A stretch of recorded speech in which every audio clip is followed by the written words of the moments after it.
The voice inside of your heart and your head, you know it. Talk you through all these days. Hey my friends, welcome back to our channel. I'm so excited for you to watch this interview today. First, I'm going to thank our sponsor, Keynos. Keynos is the bestest friendship accessory ever, coming soon. I was so inspired by this young mother whose child was recently diagnosed with autism that I'm speaking with today. Her name is Brittany, and she is so honest and strong in the way that she describes her experience of going from being emotionally devastated by the diagnosis to rebuilding her own hope and faith in her daughter's future. So I've had to be able to realize, Brittany, it's time to be an adult. You're a mom and you're about to have another baby. It's time to step up and fight for this baby. And my passion is raising awareness. Like, I literally want to be the advocate for my daughter's autism that I feel like I never got. My mom did the best that she could do. She did the best. But now I am like arm in arm with my baby girl, because now I'm raising awareness for rheumatoid systemic idiopathic juvenile rheumatoid arthritis, which is what I have, a mouthful, and borderline lupus. And then we are arm in arm in this autism journey. And Hi everyone, my name is Gina Sims, and today I am speaking with Brittany Christiansen. so I am Brittany, and I am just so honored to be here on this platform. I think what you're doing here, Gina, is so amazing. Thank you. And I feel like there are no mistakes. And I know that everybody that is led to you to be here, it's for a reason. And my name is Brittany. Like I said before, I grew up in the Bay Area next to San Francisco. That's where I've lived my whole entire life, in a little town called Vallejo, right next to Napa Valley, which is wine country. Everybody knows about Napa. Most people I meet, they do. And I pretty much grew up, I was very with my mom, who is Portuguese. She came from Madeira when she was 9 months old. And then my biological father was really not in my life. He actually has been in prison since I was 8. Um, he has a lot of serious charges. And so I was raised by my stepfather, who is a white man, and my mom is very fair skinned. She's white as well. So I grew up with 2 white parents and 3 African American siblings, and then two. So it was really a unique setup. So my stepfather, he raised me along with my mom, amazing man. And we've gone through a lot of traumas in our life, but I feel like the traumas that I've gone through have made me who I am today. And I feel like at times you have to for me, what I've been able to do to cope is, when I was first diagnosed at 2, I was young, and my mom said I was very resilient. Mhm. But then it went away and came back when I was 9. And as a 9-year old, I was still very strong, but I dealt with a lot and I pushed down a lot. And I think also what got me through is the idea of, when I first was hospitalized at UCSF, I was roomed with a girl who had a week to live, one leg. Wow. Uh, she had no hair, and her parents basically just dropped her off there to pass because they couldn't do it. And I got really close with Myra. I spent the last week of her life with her. And I remember I was mad at God because I was sick and I was angry. And in that moment, I really believe that it taught me, and he spoke to me like, look, Brittany, you have your legs. You're sick, but you have your legs, you have your hair. You're not being told you have, yes, they're telling you you're going to pass, but you don't have just a week to live. And in that moment, my dream was to become what Myra was to me, to everybody else. I got that fight back, instead of, I just wanted to give up prior. Wow. But then when I met her and realized this could be way worse, Brittany, I don't know why that clicked for me, but I realized I could have it way worse. And so I started fighting. Wow. That's very inspiring. Thank It's very you. cool how you turned those things around. Could you tell us what you were diagnosed with? So I was initially diagnosed with strep throat at 2 years old. Okay. Everybody had gotten tested and they didn't call in time with my results. I ended up getting rheumatic fever, which is a very serious fever, like fevers of 104. I literally remember it, and I was only 2. Um, and then I ended up getting rheumatoid arthritis, but the way my mom had to find out, they treated her very wrong. We were very poor, and they just treated my mom like garbage. She was young, she wasn't educated. And so they believed that she was abusing me. They believed that they couldn't figure out what was wrong. So instead of sending me to pediatricians, they sent me to the elderly doctors because they were so confused with what was going on. So my mom was watching TV one day, and the women on Golden Girls said, "Hey, babies can get this arthritis too." And Wow. so that's when my mom told them, she said, "Hey, do you think that it could be this?" But in that journey of CPS being called, they got me to the best care because they found out my mom was taking care of me. And then my mom was able to get resources to get me the help that I needed. And, she always feels guilty because she didn't get the call saying that I got strep throat. And if they would have treated it earlier, I would not have the disease that I have now. Um, but we never really will ever know that for real. Like, how do we know? So in my heart, my mom did what she had to do. And then I went into remission for 9 years. And then it came back for 7 years, and it came back when I was 9. Wow. So, how did the arthritis affect you physically as you were growing up? So I couldn't walk. My mom said when I was 2, my legs were stuck. And I was very resilient as a baby. This was like a huge story in our life of just like, Brittany, you used to get up and scoot on your butt to play with your sister. You didn't let your disease stop you. So I was in excruciating pain. This pain is like no other. It literally feels like someone's beating you with a bat.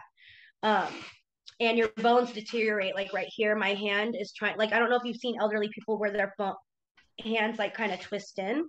It's Mm-hmm. because the cartilage is being eaten away. So I have to get this thumb replaced. I've already had this wrist fused. It affects your white cells and your red and white cells. They attack each other. So my condition is very rare. UCSF Medical Center specifically told me, Brittany, you are one of the most rarest cases we've ever seen because I've been on everything out there for my disease, and then my body will work, and then it like flips the switch, and I've almost stopped breathing. I've almost lost my arm. I almost lost my leg. So treating the disease is very hard. I was on chemotherapy. I was in a wheelchair, but I didn't let it stop me. I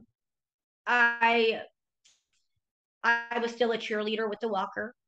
I was on the swim team. I was in the marching band. If someone said I couldn't do something, I was going to do it. Mm-hmm. And in the end, even though I was brutally made fun of and kids didn't understand, when I graduated, my yearbook is just full of people telling me how my story inspired them or how I inspired them. And that means a lot. And I really feel like in a way that they were with me on that journey because they got to see me become to where I am now, which is a totally different world because before you could physically see something was wrong. Now that I had both hips replaced, it's Mm-hmm. an invisible disease, which is a blessing and a curse as well. Yeah. Wow. It's so cool how you were an inspiration for those kids who maybe at the time, because they don't understand differences and maybe they're feeling a little bit insecure, seeing you be able to overcome. They were hating on you, but then you were really the Right. light for them. Wow. So Yeah. you talked about meeting someone who's very inspiring, who had a week to live, and how you wanted to be an inspiration like her. Um, Through your process of becoming that inspiration, how did you as a teenager deal with battling those insecurities and still taking the actions towards being the strong person that you wanted to be? It wasn't easy. I am human, and I feel like in my high school stages of fighting my disease, my main focus was graduating high school. And then after I graduated high school, it was like there was nothing else to pour myself into, and I had to realize that I was sick. And my faith has been a real blessing for me because that's what kind of keeps me grounded. Everybody has a right to believe what they want to believe, but there was a time where I didn't believe in anything, and I was so angry. And I've tried different things, and I've learned different spiritualities, but my faith now is literally, I know for a fact, is what got me through.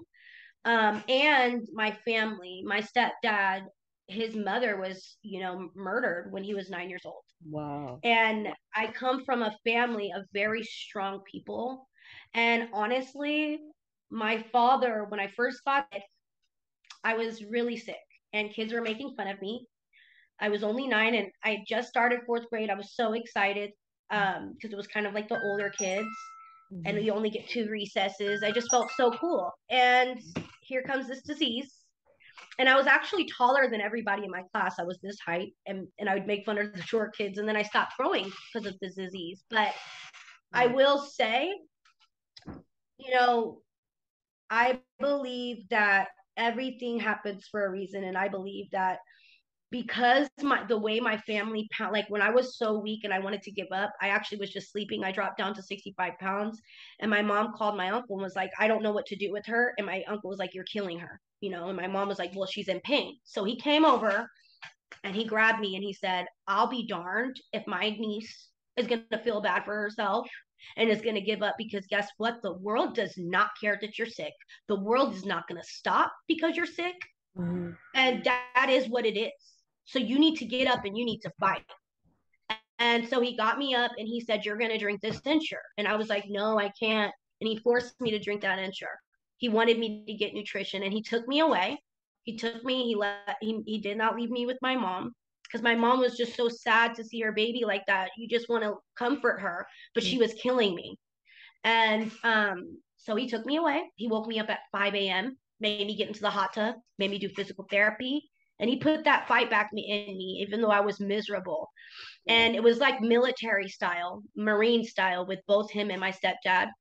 And I feel like that is what gave me the fight. Wow. Wow. You have a cool family. Thank you. They're the bomb. I mean, we're all human and we went through struggles, and it's so crazy because me and my stepdad did not have a good relationship growing up, and me and him are so tight. And what it is because when you grow up, you believe parents are supposed to be these superheroes that never make mistakes. They're supposed to be perfect, perfect, perfect. That's what I believe. But then when I became 17, I was like, wait a minute. Why was my dad so verbally abusive to me and physically abusive to me? What made him be that way? And I looked into his life. He was 9 years old. His mom passed, or my mom. Maybe she never had the chance. Like, I was able to look into their life and try to understand what made them that way. And then because they were that way, it inspired me to be who I am. Yeah. That's cool. That's very mature. I feel like that's a place not everyone gets to, but that's a place everyone wants to get to. Yeah, that's inspiring for me. I'm taking some nuggets of wisdom from your talk. I love that.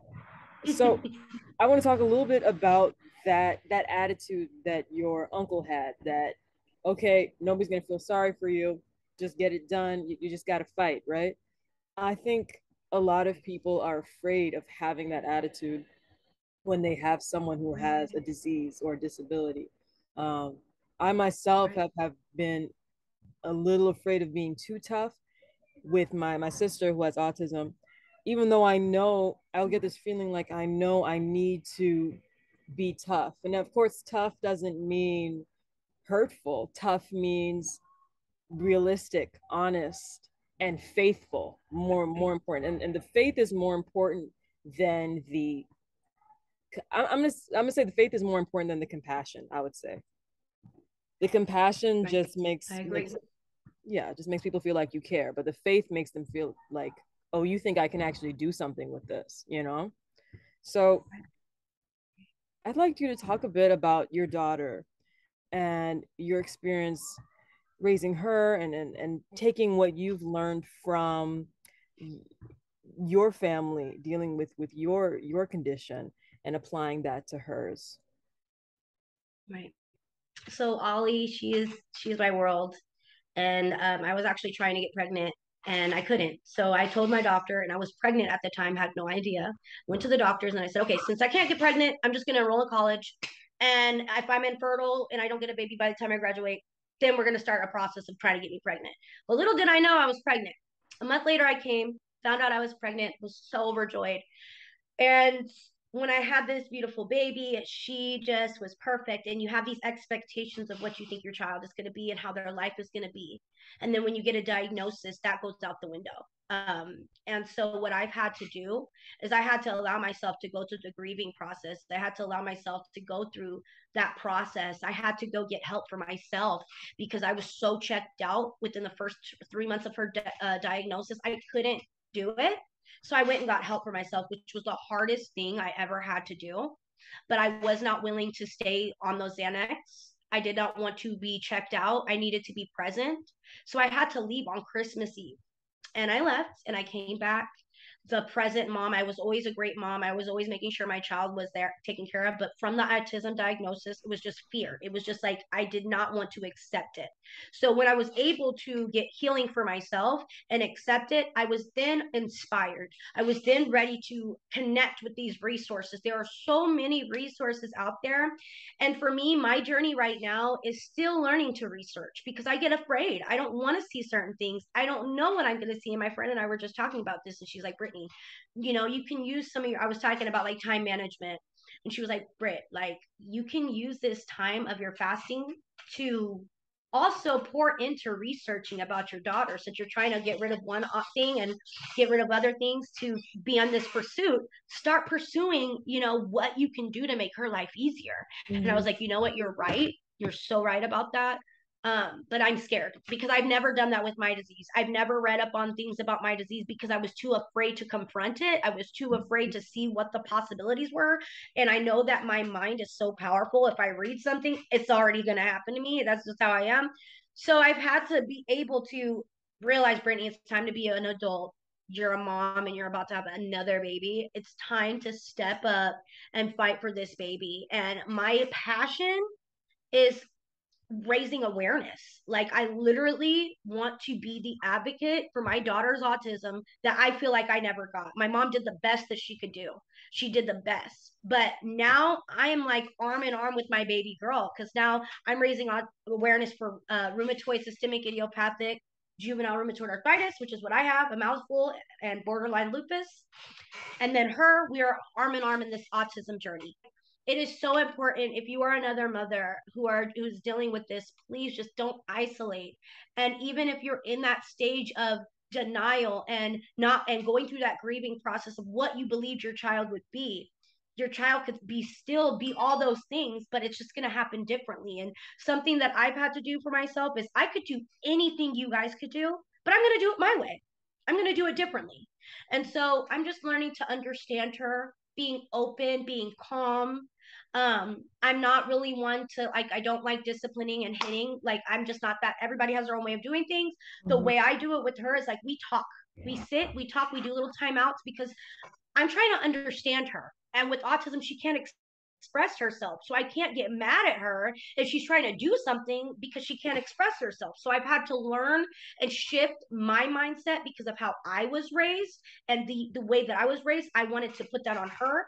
And she really has taught me so much about myself. And just be open, be willing to get those resources, and allow yourself to feel those feelings of hurt. Don't push it down because it'll explode. And I really just feel like connection and community is the most important thing.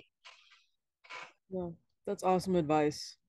I have so much respect for the fact that when you had to deal with the emotions that came with that first diagnosis of your daughter, that you were able to take those emotions and face it, deal with it, do whatever you need to do to be able to process it. Because I've known people who just skip that part, or they tried to skip it, and they just tried to put it away, and before you know it, you're pushing away the reality of what's going on with your child, and it just gets bigger and bigger and just becomes even harder to deal with what's right in front of you. So the fact you took that step, I'm very, I have so much respect for that. And how long ago was it that she was diagnosed? So she's 2. So she was diagnosed. They said, actually, I have an actual date in May. They said that they diagnosed her in May. This May? Wow.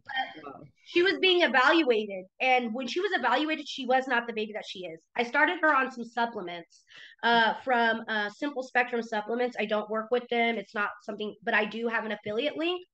They are incredible. I just literally messaged them and I was like, hey, I'm going to be getting another box. Like, I'm obsessed with the results. Aliana's, she's talking, she's engaging, she's sleeping. She was a totally different child when she started these supplements, and they're specifically made for kids with autism. They're called Simple Spectrum Supplements. And I've noticed that diet is so important. It's so important. I mean, you will see such a huge difference if you really look into some supplementation for our kids. We have convenience eating. It just is what it is. We throw them a waffle because we just want to make sure they get something in their stomach. But I want you to know, especially with kids that are autistic, and it's something that I've learned now that I'm getting into supplementation, these babies need that. And I promise you, like, I bet my life on it. Like, these babies change after you start giving them the nutrients that they need. Wow. Very important. Wow. So you just recently went through this whole process and you're already at the point of, okay, I need to be an advocate for my daughter. I'm excited about all of the victories that are going to come with this journey. That is so cool.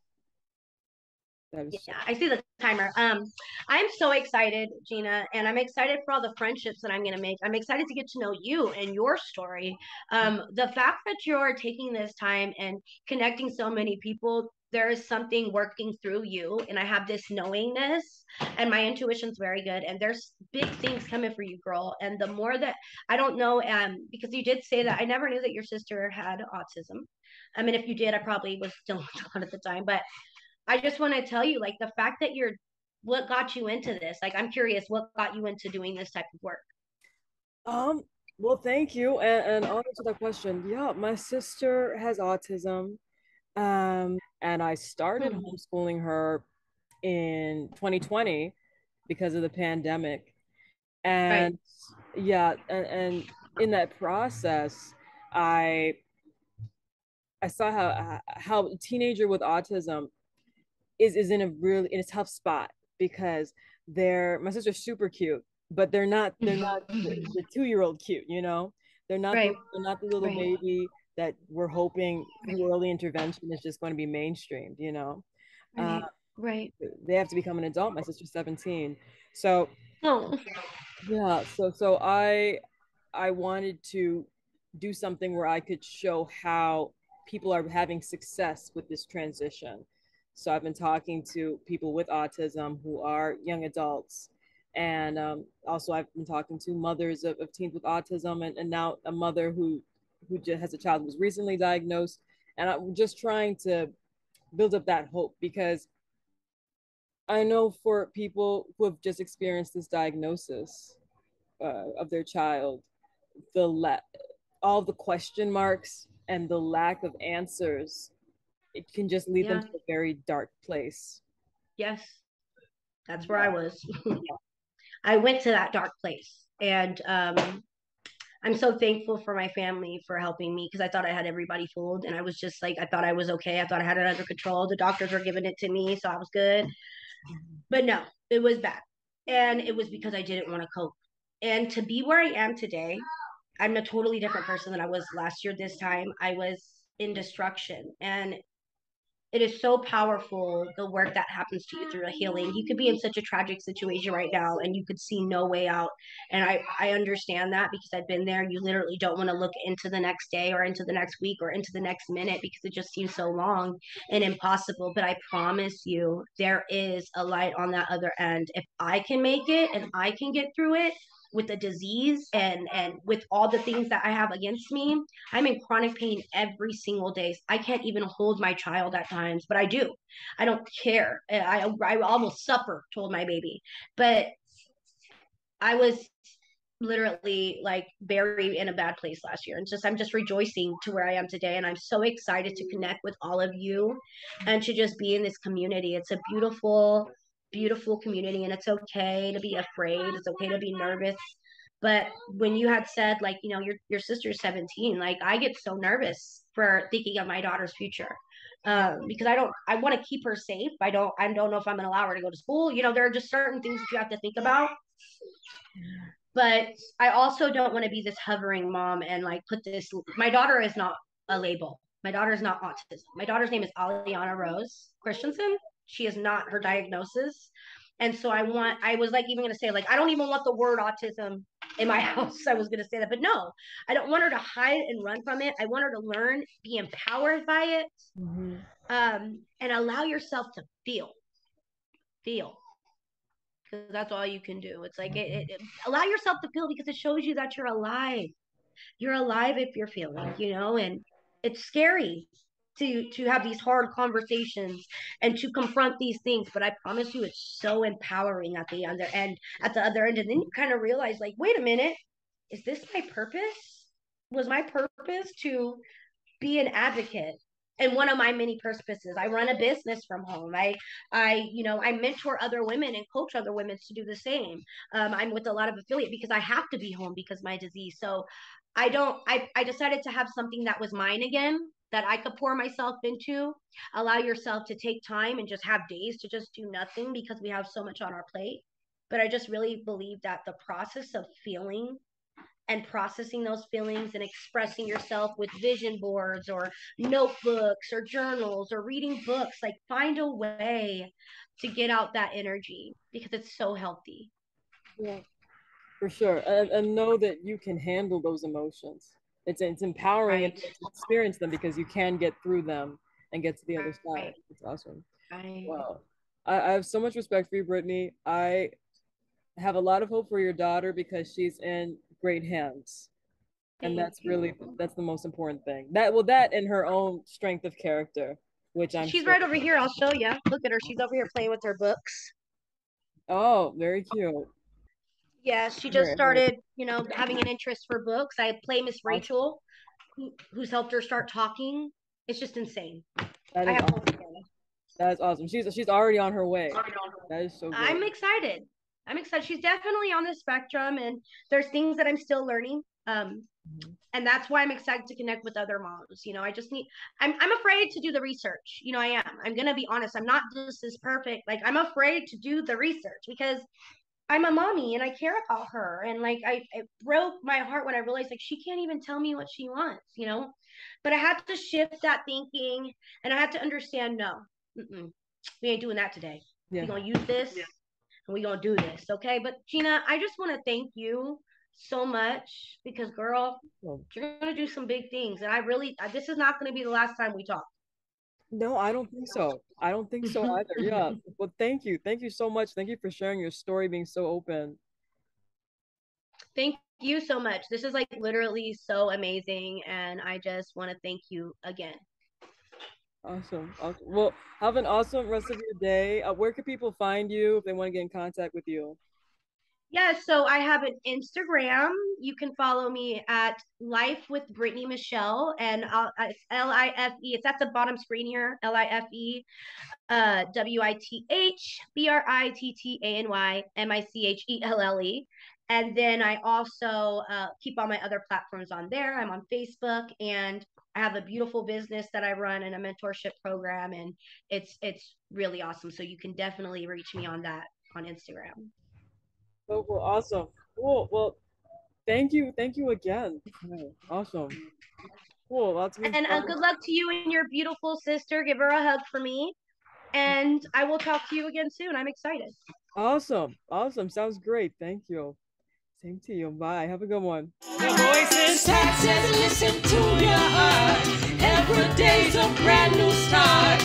Make decisions in your life and make great visions come to life. I hope you all enjoyed that video and were as empowered and inspired by Brittany's honesty as I was. I'd like to thank once again our sponsor, Keynotes, for making this possible. Keynotes is the bestest friendship accessory ever, coming soon. Yeah, I mean, if you really love this video, give it a share, give it a like, and hit subscribe. More are coming.